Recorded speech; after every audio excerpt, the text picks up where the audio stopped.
Welcome to another episode of Expat Hoops. Today we're joined by St. Joe's alum Isaiah Miles. Over the course of his college career, he averaged 10.3 points, 4.7 rebounds per game in 107 games.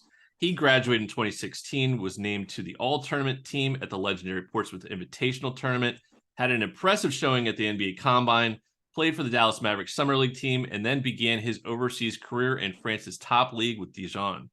He went to Turkey the following year with Uşak before going back to France to play for Limoges. He spent time between the 76ers G League team and Israel with Hapoel Holon in 2019 and 2020. Then he spent the next two seasons in Greece with Prometheus, then AEK Athens. This season, he's back in Israel with Maccabi Ironi Ramat Gan. Isaiah, that's quite a lot to go through. Welcome to the pod. Thank you. Thanks for having me. So that actually was the second intro that we shot. The first one, we kind of got back and forth talking about your college career. That was the average over your college career. Your averages are thrown off a little bit. Your senior season was stellar, way over those numbers. So that was what the dispute was. I wouldn't even really call it a dispute. But if you could, let's talk about your career at St. Joe's first and how that went. I know that you kind of labeled it basically you'd like to forget about the first 3 years, basically. Yeah. But go into your St. Joe's career. I don't know. It was just it was a struggle. If I can, sum it up in one word, I think the first 3 years it was a learning experience of, as a person and as a player of just developing and becoming a better player and a better man. Just more mature in terms of just developing, focusing on my craft and getting better. Coming out of high school, I kind of was, the best player on my team in high school, one of the best players in my city in Baltimore. So I didn't really work too much on my game. I just knew that I was just good, And then when I got to my freshman year in college, I was playing behind, I think, 3 or 4 pros, whether it was NBA or overseas. I know 3 of them went. 2 went to the NBA. I think 2 plays overseas now. But I was behind pros as a freshman. So to not my liking, I didn't play at all. I got limited minutes. Obviously, that kind of messed up my head. And then the following year, those guys were sophomores and juniors, so they played again. So I sat 2 years out. I finally got my chance my junior year. I was overweight at the time. For those 2 years of not getting my head right, I came in my junior year and wasn't prepared. And I averaged about 10 that year. It was okay, but wasn't to my liking. So my senior year is when I decided to kind of lock it in and develop myself and get to where I wanted to be. If this is what I wanted to do, I wanted to lock it in and make that happen. So I was 240 going into the summer. I lost 25 pounds. I got my body right. I honed in on my skills and finished the season with around 18 points, 9 rebounds, kind of like one of the best single seasons in St. Joe's history. I think I was 4th in like most points scored in a season. We could go into a little bit, and I think is worth going into is a lot of people, we're going to be talking mostly about your overseas career, so your professional career, but there's all these different levels that you're going through that, not a lot of people can say they even made their high school team. Not a lot of people can say they made their college team. Not a lot of people can say, and so the numbers keep on going down and down. So you obviously excelled in high school, were, if not the guy, one of the, guys, get recruited to a really good Division I program. You're behind other people that did it at their respective schools too. Yeah. Could have easily given up and just become somebody that, even making it to St. Joe's and being on the roster is to some degree an accomplishment. May not necessarily be good enough for you, but it is an accomplishment. So it could have gone the other way. I guess my question is exactly at that point where you could be like, you know what, I'm good, or I'm going to do what you did and kick it up to another level. Like what was that like for you in terms of the mental decision? And was there a support structure in place at St. Joe's that you were able to take advantage of? I think most of it now, at the time, and I think it kind of carried on to me now, is that I was stubborn in the sense of like, some people, like you said, would have quit when they gave up. I didn't necessarily want to. It was kind of like, I had that fear of failure. I did not want to fail, and I didn't want to let my family down. I didn't want to let my friends down. As much as I worked hard on what I do, and as much as I love this game, I didn't want to disrespect this game by kind of giving up on myself and on the game. My parents actually wanted me to transfer after I think my sophomore year. They wanted me to transfer because I wasn't playing, and I looked at it as if I transferred, I would have gave up. I would have been a quitter. I would have said, okay, I didn't get my way. I didn't get something handed to me because I thought I was owed it. So let me go somewhere else and see how it happens. Well, you see that happen a lot to kids, and even now, and the grass isn't always greener. I didn't want to be looked at as that. I kind of wanted to be that guy that kind of fight through that struggle. So, like I said, I laced my boots up. I started watching film. I started getting in with my coaches. I started asking questions of how can I get better. And, I kind of isolated myself from, all distractions, kind of locked in to what I wanted to do because I knew this is the game that I love. And, I kind of wanted to make an impact and kind of leave a legacy at St. Joe's.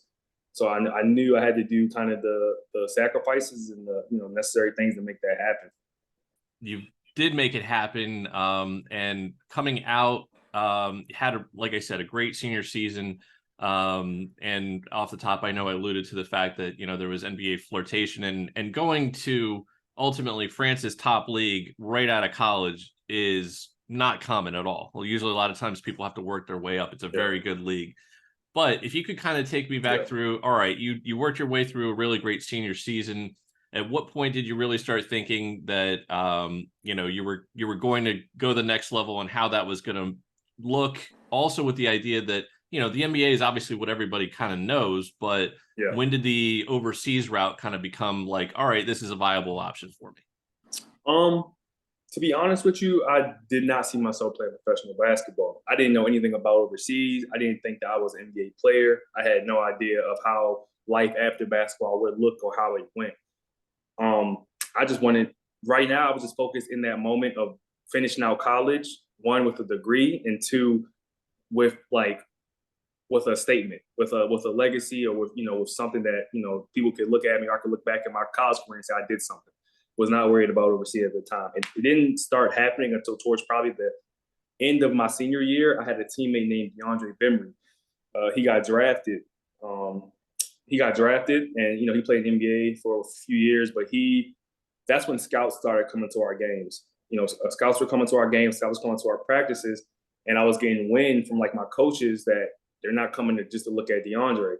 They were coming to look at me. So once I heard that, I was saying, oh, so if they're interested in me, I have a chance to be in the NBA. So that's when I kind of caught wind of that. Besides that, I had no idea.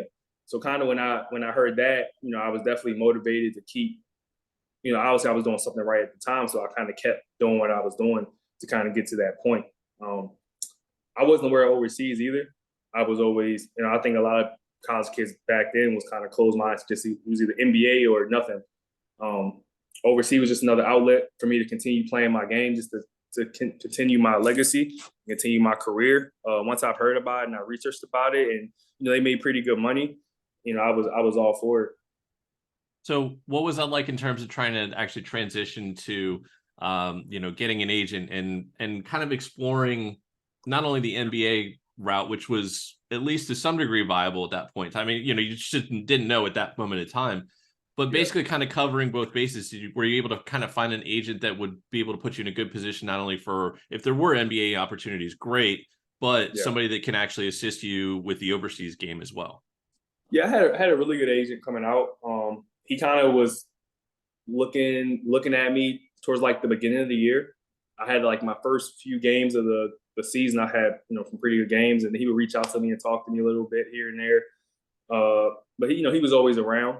I just knew that he was kind of looking. He was an agent trying to pick up DeAndre, so I kind of I was just friendly with him, and I definitely tipped my hat to Phil Martelli, who was my coach at the time. He definitely allowed me to pick my agent and allow that agency picking process go really smoothly, because literally he was like, you write down a list of 5 or 6 agents. You'll have them in my office. I'll meet with them. You'll bring your family here and meet with them, and we'll all talk to them. And literally, I brought 5 agents into Martelli's office at the end of the season. He sat down with me, my family. He walked through the question. He asked the questions. He he asked questions. He told him his his opinion, and he actually sat there as if he was part of my family, which I definitely I'll never forget that. But at the end of the day, we thought that the agent at the time was best for us because he had good connections not only in the NBA but overseas. He already represented one player from that played for us at St. Joe's overseas in the NBA. So one of the things that we've heard this commonly from other people that sometimes there's a connection through a coach. And I think that we've kind of actually failed to ask this question, but Phil Martelli is somebody that if anybody's listening to a basketball podcast and you don't know who he is, I actually really kind of don't know what to say, but with him, he's such a legendary coach.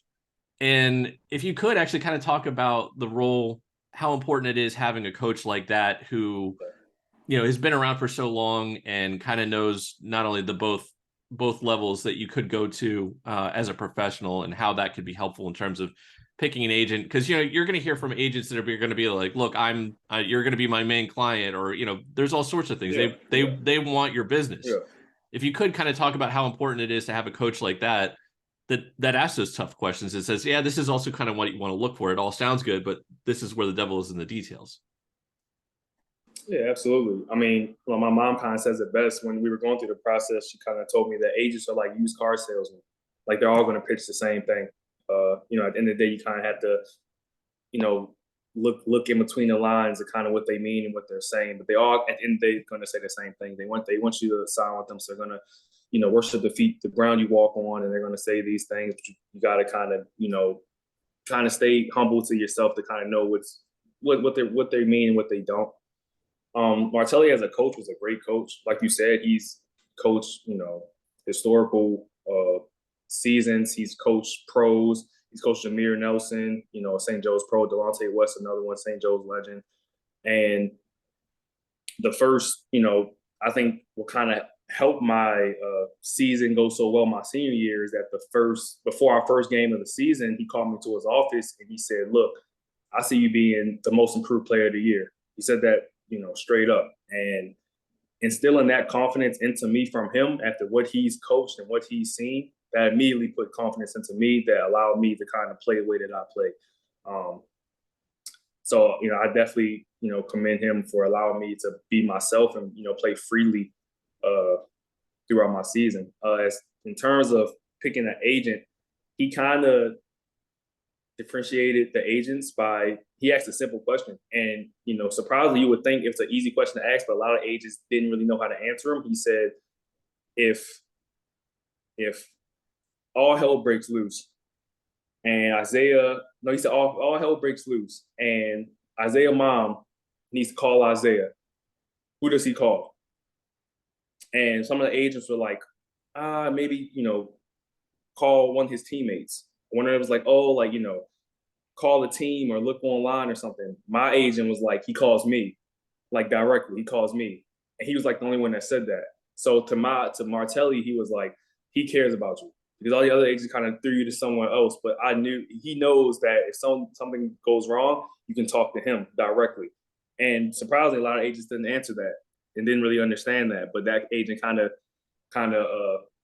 answered that the right way. And Martelli was more so, he was really good at knowing character. He was really good at, kind of seeing the pulling the wool between people's eyes. So he was like, he could see in between the people that, that weren't honest.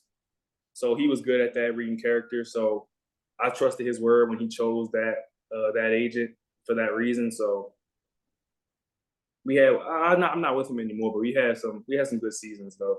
I think I was looking for about 2 seasons. Yeah, that's something that's common to the overseas game is sometimes, you change agents. So it's may not be a good fit later on down the road, and that's fine. But you go through quite a bit, like I said off the top, Portsmouth Invitational Tournament, really great showing there, draft combine, article or 2 at least, talked about how well that you did there. Pretty much, one of the draft combine, most impressive showings. Yeah. NBA was, something that you flirted with at that particular time, but going into your first season, you wound up playing with Limoges in the France's LNBA. Really good league, not something that you usually start at or should not be an expectation for a lot of people to be starting at, but obviously, high level teams were looking for high level players such as yourself. But take us through that first season in Dijon, what it was like on and off the court, getting used to another country, being a professional, all this stuff happening all at once. Off the court, it was kind of hard socially. I think I was the youngest one on my team, the youngest American and player. I think I was only 21 at the time. The second oldest player was 27, and he was married with a kid, so we couldn't really play 2K until midnight, and stay up and hang out all hours of the night. He had responsibilities, so we couldn't really do all that. So I kind of was, I wouldn't say isolated, but I kind of was to myself for the most part. I think one of the biggest things was the food as well. I think that's when I really learned how to kind of cook. I never was a chef. I never really cooked for myself at home, but I kind of developed that skill because I wasn't really used to the food in France. Wasn't really that good. I didn't know what to order. In the the city I was in, the menus weren't in English, so I didn't know what I was ordering. So I lost a lot of weight in that aspect, and then I kind of figured out over time what to order, how to cook, what to make, and stuff like that. So that kind of was the most part. Obviously, the language barrier and the culture difference kind of took some getting used to, but I got acclimated pretty fast. As far as on the court, it was tough. I mean, it was more physical. I mean, I'm coming from college. I'm 21. I'm playing against 35-year-olds, 40-year-olds, even some nights. Grown men, who this is their livelihood. At the time for me, my first year, it was just like, okay, I'm coming to play basketball. It's going to be fun. Like, I get to go overseas, make a little money. I come to France. It's going to be fun. I'm playing against dudes that are like, if I don't do good this game, this is my life. Like, I got kids to feed. Like, like I got a family to feed. So like, they're kind of, they brought it every night. So I'm battling with, these 30, 40-year-old men. So it was tough. Getting used to the style of play was different. Overseas or in Europe, it's very slow. It's very slow, and your IQ has to kind of be somewhat high to kind of understand different angles and different techniques and reading the defenses. And for my first year, it was tough. It was definitely tough because I wasn't that smart. I guess basketball was my first year, or even in college. I kind of just played off the instinct where I didn't really think as much. But I think the game takes some thinking at certain aspects of it. So I kind of struggled in that point. But in the times where I was supposed to just ball out and kind of play and kind of not think, I did pretty well. But I think that was a big adjustment of just getting my body right and getting used to the physicality of those bigger, stronger dudes. Thanks to SeatGeek for sponsoring Expat Hoops. We recently became a brand ambassador for them. SeatGeek is a ticket app that takes the confusion out of buying tickets. They offer a 0 to 10 score on each ticket to know if you're getting a good or a bad deal. Green means good, red means bad. You get the idea. It's a really easy way to get tickets to events.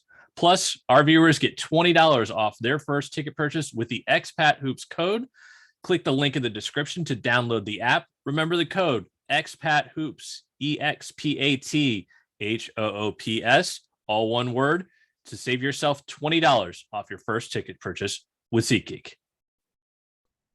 Good first year. We're going to kind of talk about how the NBA is kind of, at least in the early portion of your career, is kind of always in the background. I wouldn't say it's, disappeared, as we talked about off the pod, but it was always something that pretty much after every season that, you would go back and you'd have summer league opportunities. Your next season you played in Turkey. That's another place to try to get used to in terms of culturally. What were things like on and off the court there in your second season, now that you've having kind of gone through it at least once, but it's another different culture? So this is another, my career journey has been all over the place, but this is like another aspect of the thing that you see overseas that I kind of had to get used to that I wasn't. So my first year in France, it was all good. It was some learning, some getting used to physicality, but for the most part, it was I think a successful season. Now we come the second year in Turkey.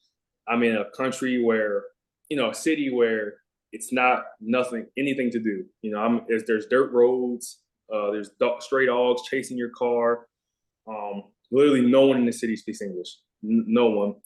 Istanbul, which is I think the capital, is about 3 or 4 hours away, so it's not really an easy trip.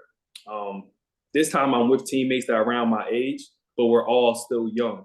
So like we don't really have an older experience dude to like kind of show us the ropes. Like we're all just kind of, it was the blind leading the blind at that point. We all were just trying to figure it out, off the court and on the court wise. On the court wise, our chemistry was, like I said, we didn't have that older experienced player to kind of rein us in. So it was kind of tough.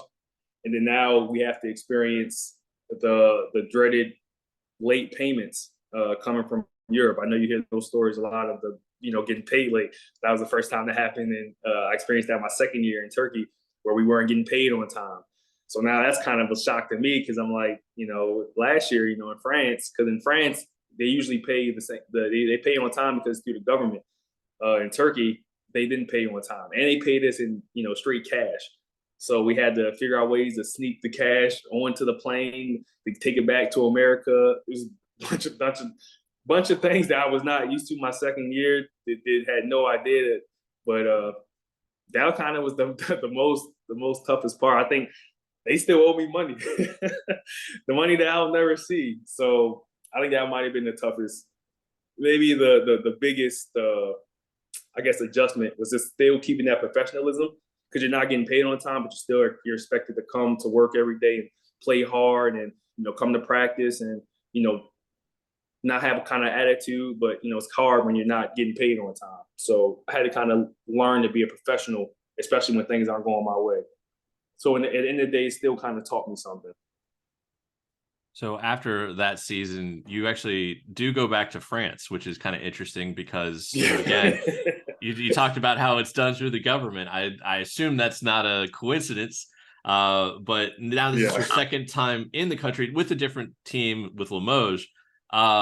Take us through that third season in France, and maybe even why you decided to be there, but also your third season. Now you're a little bit more established and you've also been in this country before.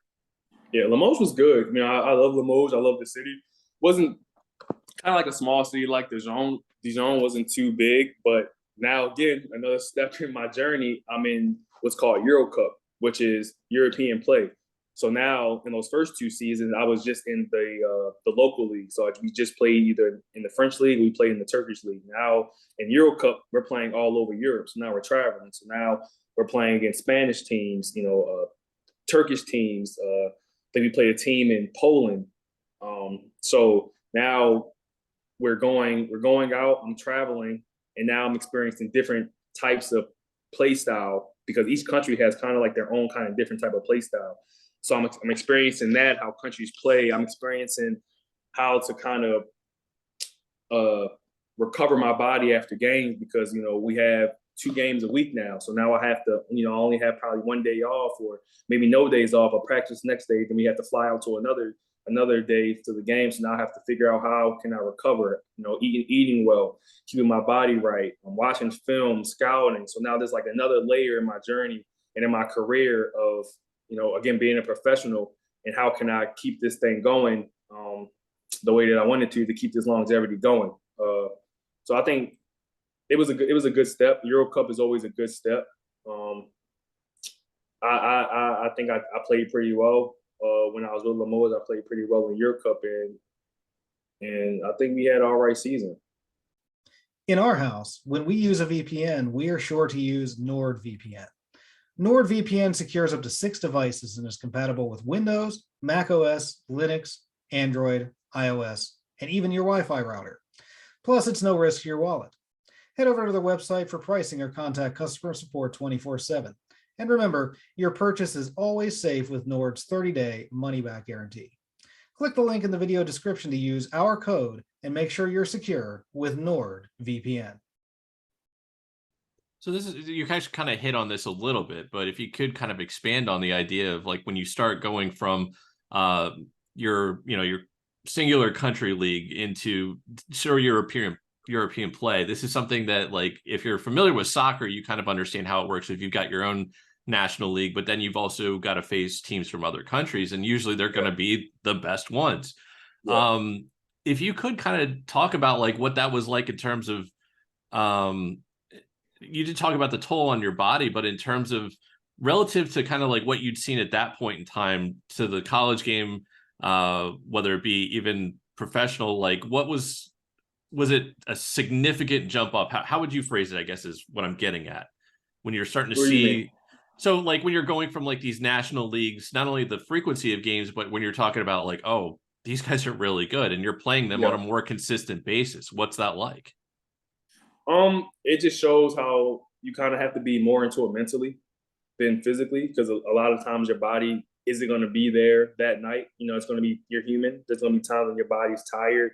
You know, we just went to, overtime, 2 days ago in the French league, and now we're flying out to Spain to play against the first one of the top teams in Euro Cup. So you kind of have to kind of buy in mentally into the game plan. Having a short memory was kind of my biggest thing.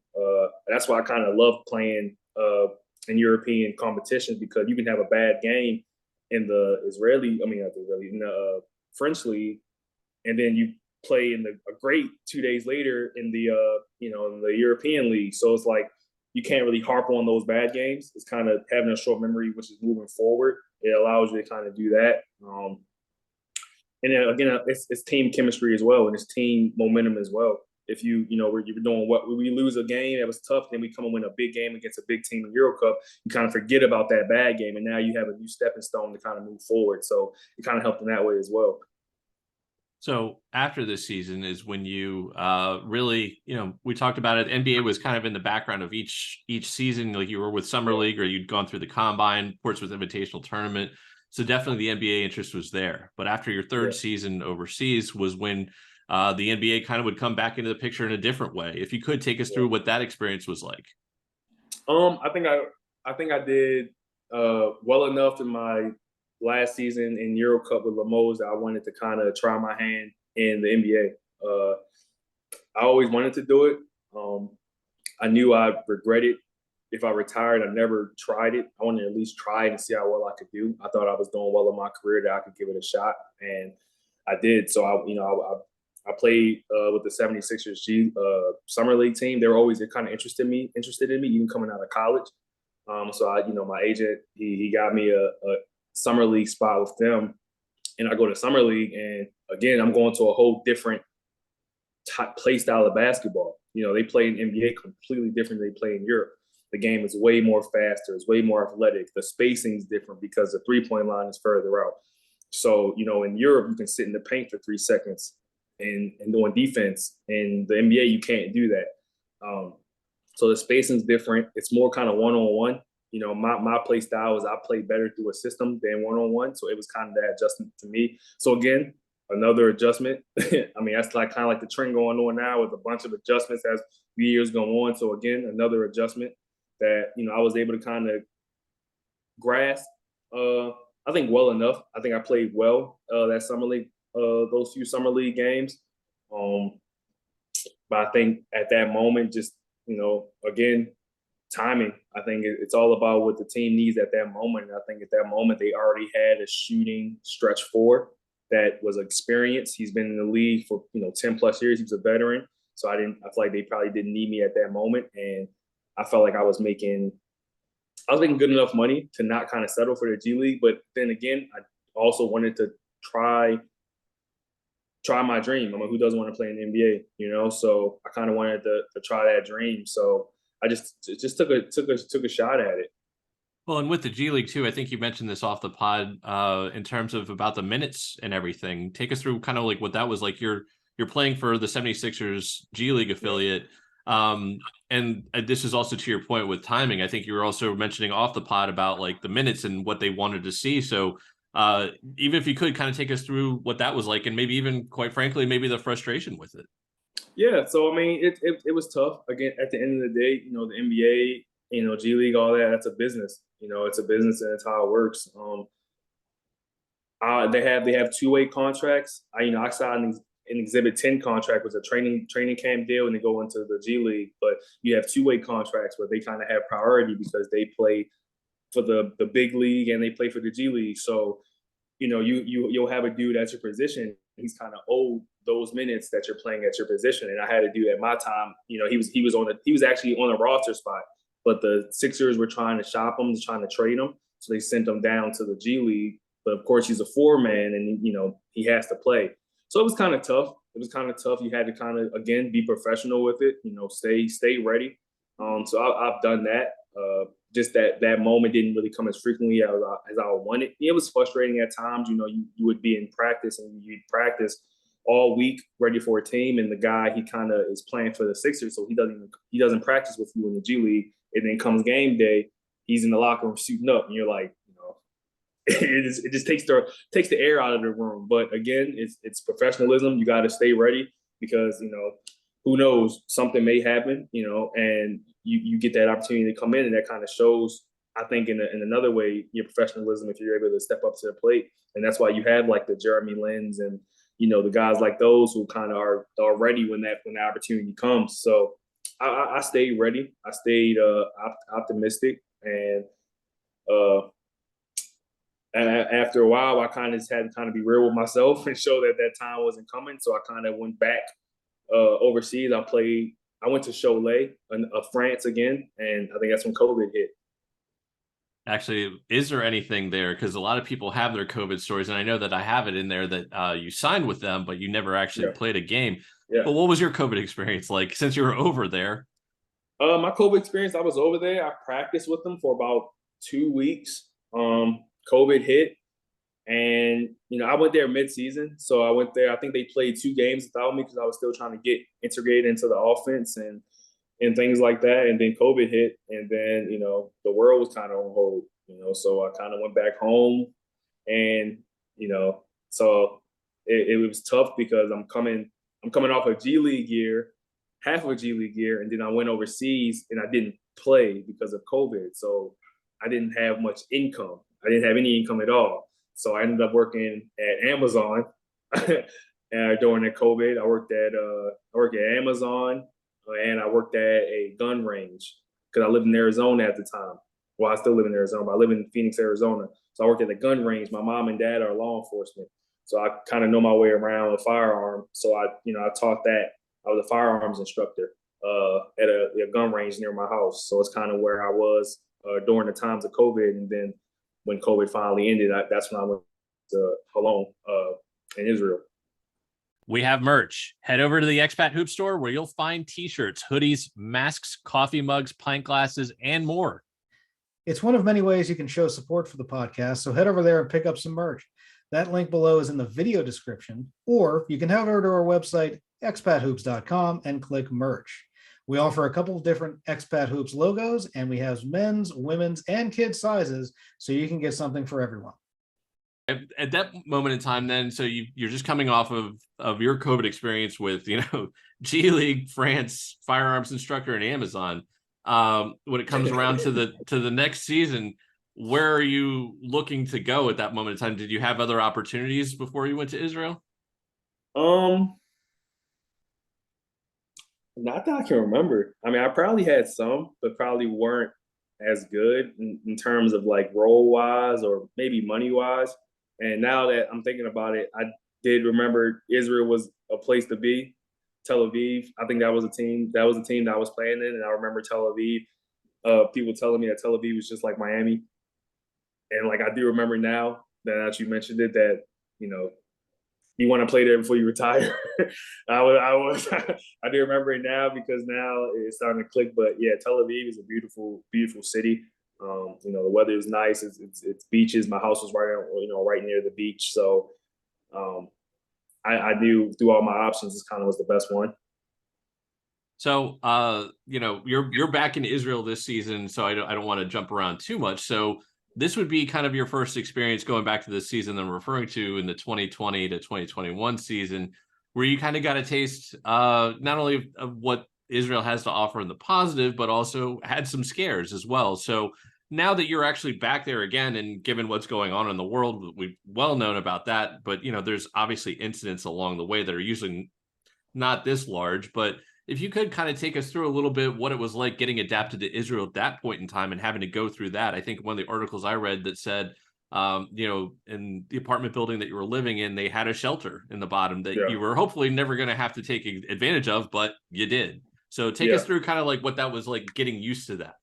So like yeah, the first time I was here is 3 years ago. So I think it's mandatory that each building has some type of, it's called a safe room. It's kind of like a shelter in your own room or a shelter at the bottom of the building. I think it's like mandatory that each building has one for that reason.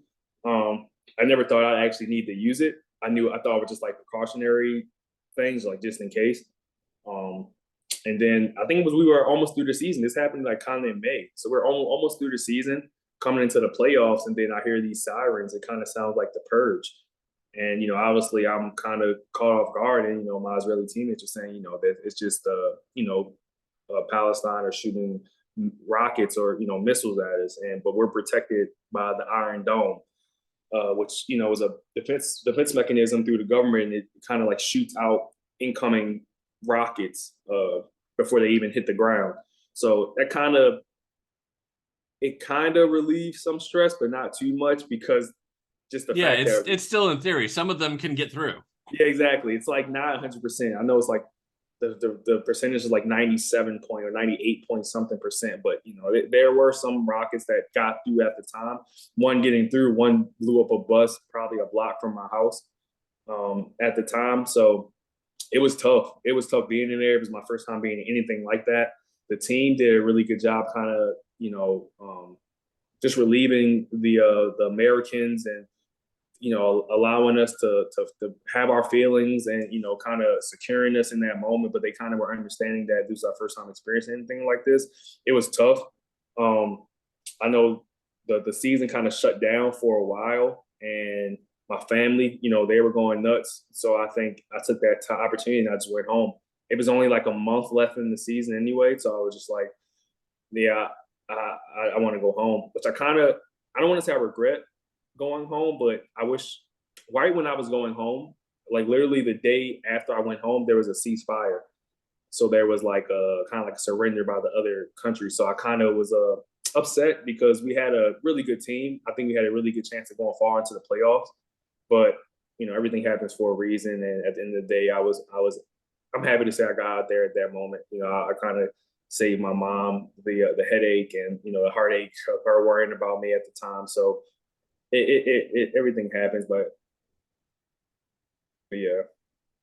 So not to completely jump over the 2 seasons in Greece, which, kind of are in between your Israel stints here. Yeah. You're currently in a season in which Israel and Palestine are having probably one of the bigger, I don't want to say blow-ups, but for lack of a better term, blow-ups in quite some time.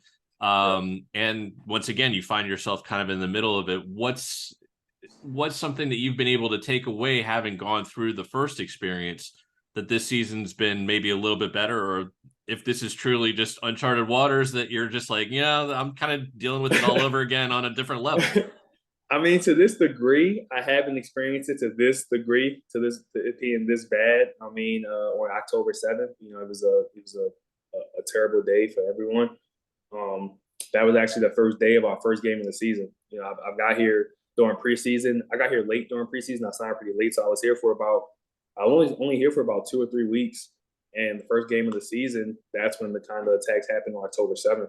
So I wasn't even actually able to play. And, to the degree of those attacks, that it was a little bit higher than the 3 years ago. The 3 years ago was kind of like, okay, just they're shooting rockets at us. The Iron Dome shooting us down.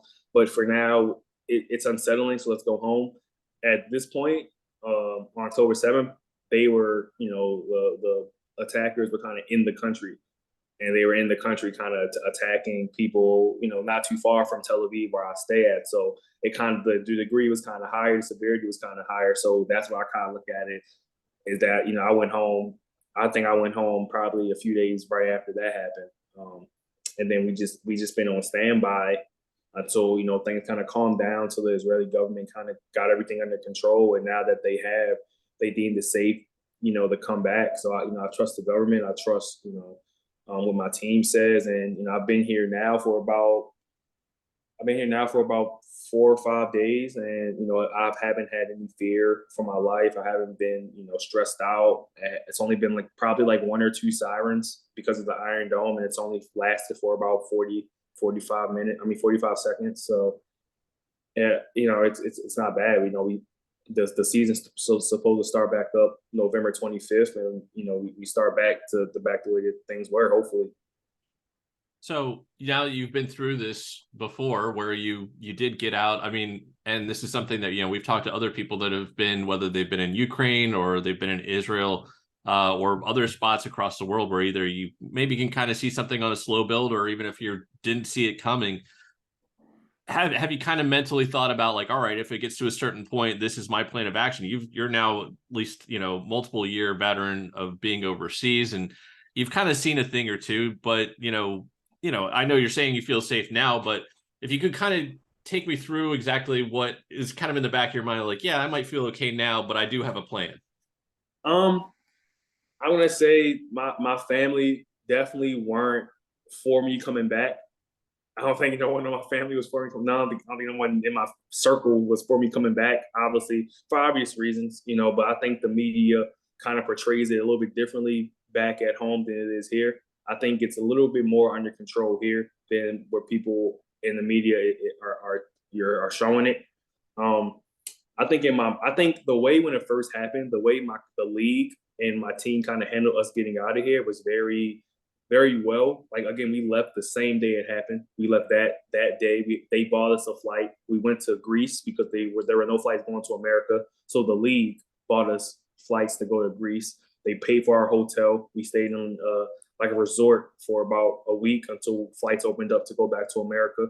And and this was kind of like their bargaining chip to bring me back here, because I was kind of on the fence on even coming back to finishing the season, or starting the season with the team. And they kind of told us that we got you out safely.